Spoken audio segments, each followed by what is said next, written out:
नमस्कार, मी धनश्रीच्या स्वयंपाकघरात तुमच्या सर्वांचं खूप खूप खूप स्वागत आहे।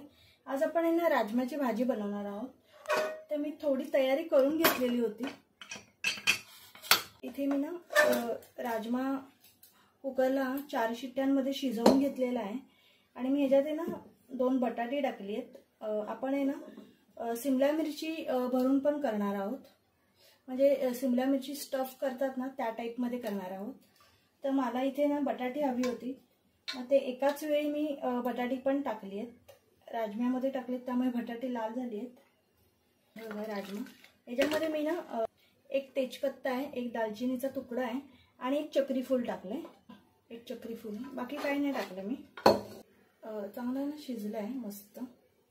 ते मी ना कांदा, लसूण, मिरची आणि कोथिंबीरची देठ हे सगळं ना चॉपर मधून एकदम बारीक करून घेतलेलं आहे आणि टोमॅटो पण मी इथे चॉपर मध्येच केलाय, तुम्ही मिक्सरला फिरवलात तरी चालेल। इथे आपण अर्धी तयारी केली। आता सर्वात आपण आहे ना पराठ्याचं पीठ मळून घेऊया। इथे गव्हाचं पीठ घ्यायचंय, तुम्हाला किती करायचं आहे ना त्यानुसार घ्या। इथे अगदी थोडं मीठ टाकून घेऊया, ओवा आहे, थोडं हातावर आहे ना क्रश करायचं आणि टाकायचं। तसे इथे सफेद तीळ आहेत, तुमच्याकडे काळे असतील ना तर ते टाकले तरी चालेल। आणि इथे कलोंजी आहे, मला मंगरीला असं पण म्हणतात, तर ते पण आपण टाकूया। ऑप्शनल आहे, तुमच्याकडे नसेल तर नाही टाकलं तरी चालेल। आणि आपण चपातीचं पीठ मळतो ना त्या टाइप मध्येच मळायचं।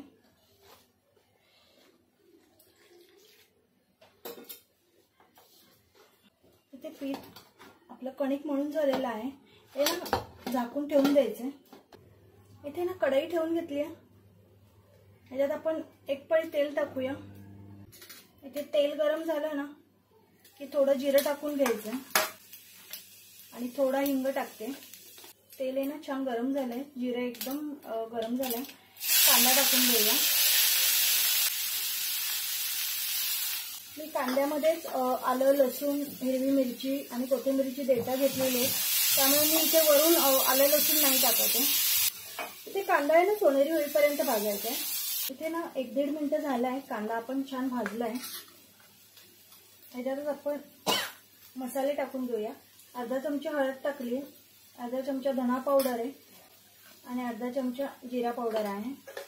मी अगदी हे अर्धा चमचा टाकते मसाले, कारण आहे ना माझी भाजीची क्वांटिटी थोडी कमी असते, मी 2 माणसांसाठीच बनवते। तुम्ही जर 4-5 माणसांसाठी बनवत असाल तर इथे मसाले थोडे जास्त टाका। इथे मसाला टाकायचा आहे, घरचा मसाला आहे हा, आम्ही 1-1.5 चमचा टाकणार आहे आणि काश्मीरी लाल पावडर आहे हे टाकते। मिक्स करून घ्यायचं। इथे मसाले लागू नये म्हणून आपण थोडं ह्याच्यातलं पाणी टाकून घेऊया, टोमॅटो टाकून घेऊया।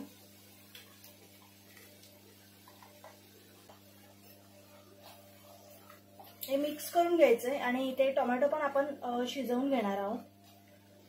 हे 1-1.5 मिनिटांना चांगलं शिजवून द्यायचं।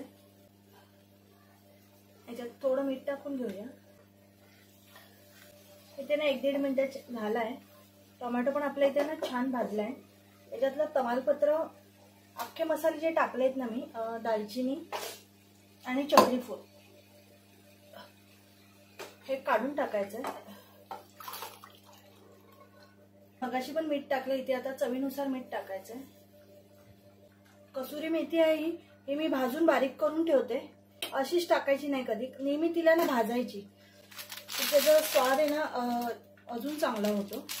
आणि बारीक करायची, भाजली की ती पटकन बारीक होते। तसं इथे कोथिंबीर आहे, ही पण टाकून घेऊया आपण आणि हे छान मिक्स करून घ्यायचं। भाजी आहे ना आपण दुसऱ्या गॅसवर ठेवून घेऊया आणि ढोबळी मिरची मध्ये भरण्यासाठी ना इथे आपण मसाला करून घेऊया। इथे लसणाच्या ना 3 पाकळ्या घेतल्यात, एक हिरवी मिरची घेतली, आपण हे ना कुटून घेऊया आणि त्याचबरोबर थोडी कोथिंबीर पण आहे, ही पण कुटूया। पॅनमध्ये ना मी अगदी थोडंसं तेल टाकून घेतलंय.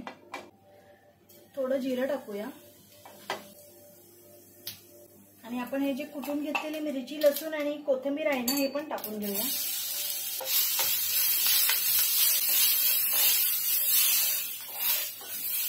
इथे लसूण आहे ना चांगलं लाल झालंय. कांदा टाकून घेऊया. कांदा पण इथे ना थोडा सोनेरी करून घेऊया. कांदा चांगला सोनेरी झाला. इथे आपण आहे ना थोडे मसाले टाकणार आहोत. पेरी पेरी मसाला आहे, अगदी थोडा टाकायचा. आपण हिरवी मिरची टाकली आणि शिमला मिरची पण ही तिखट असते. तसेच इथे ऑरिगॅनो आहे. तुमच्याकडे पिझ्झाचं हब असेल ना तर ते टाकलं तरी चालेल. आणि चाट मसाला आहे, हा टाकूया. आता आपण बटाटा टाकून घेऊया. तसं याच्यावर थोडी जिरा पावडर आहे, ही टाकते मी. आणि अगदी थोडी हळद टाकायची. त्याचबरोबर चवीनुसार मीठ टाकून घेऊया. चांगलं मिक्स करून घ्यायचं.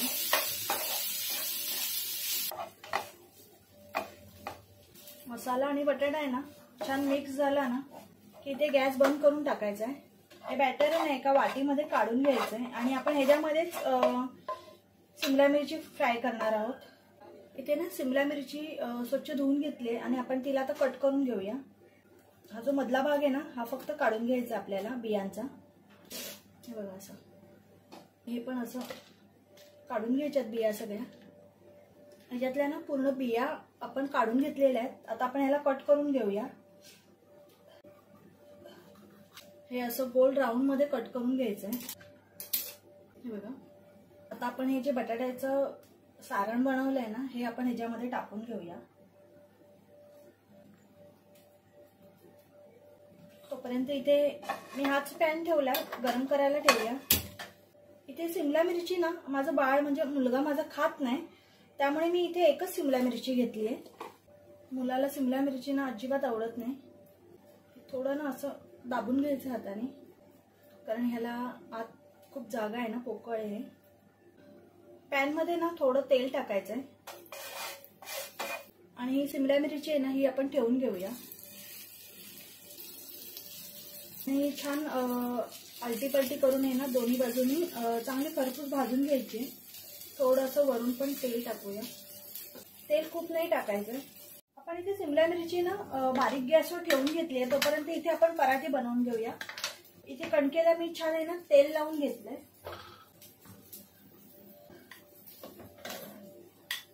इथे तेल लावून घ्यायचंय. थोडं पीठ बुरबुरायचंय आणि आपण 4 पदरी घडी घालतो ना तशी घडी घालून घ्यायची.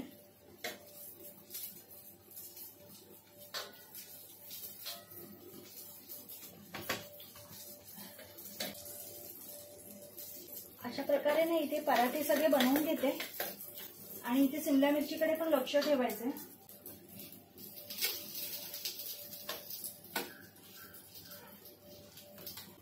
छान इथे ना असे डाग पडेपर्यंत आहे ना भाजून घ्यायचंय. इथे शिमला मिरची पण झालेली आपली आणि राजम्याची भाजी पण झालेली आहे. बघू शकतो तुम्ही, अशी छान खरपूस भाजून घ्यायची. आता आपण प्लेटिंग करूया. इथे ना आपली प्लेट रेडी आहे. राजम्याची भाजी आहे, तोंडी लावायला काकडी घेतली आहे आणि शिमला मिरची भरून केलेली ती आहे. रोटी बनवली आहे. भात मी नंतर घेणार आहे. तर अशा प्रकारे नक्की करून बघा राजम्याची भाजी शिमला मिरची. खूप छान होते. लहान मुलं पण आवडीने खातील. आणि मला कमेंटमध्ये सांगा की तुम्हाला कशा वाटतात माझ्या रेसिपी. व्हिडिओ आवडला असेल तर नक्की लाईक, शेअर आणि सबस्क्राईब करा. बाय.